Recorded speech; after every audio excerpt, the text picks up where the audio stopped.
Hello, my name is Sommer Bazuro, Chief Medical Officer of the FCB Health Network, and this is my 2020. Establishing a routine that balanced the demands of family life, homeschooling, work, and self-care. It was important to realize that all the new demands on my time would never be equally addressed every single day. Some days would skew more to work, some days would skew more to my family. Homeschooling of my 6-year-old son meant that days were very, very long. Also, all of us living and working in the same space meant that a constant level of chaos had to be tolerated. Ultimately, all of my personal relationships were strengthened, and there is now a much closer focus on mental and physical health because we honestly need all of our wits about us to deal with daily life.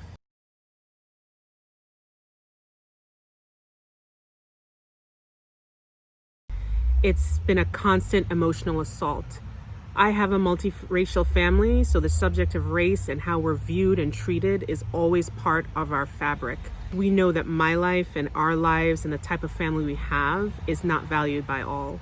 I would try to have 24 to 48 hour periods that would be news-free.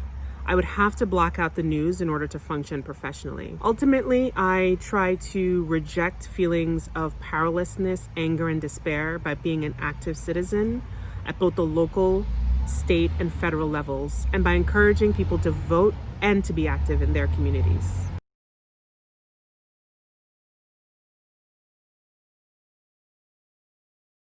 Our initiative to address disparities in clinical trial enrollment has absolutely taken on more urgency this year. It comes as no surprise that Black, Indigenous, and people of color are disproportionately affected by COVID-19. According to the CDC, some of these factors include racial discrimination, healthcare access and utilization, the types of occupations people have, education, income, and wealth gaps. We have a situation in the United States where our clinical trials are not at all representative of the incidence of these groups within certain disease categories. We are therefore drawing scientific and medical conclusions on data that does not reflect the reality of how these diseases manifest in all people. It is therefore, we feel, both a moral and a scientific issue.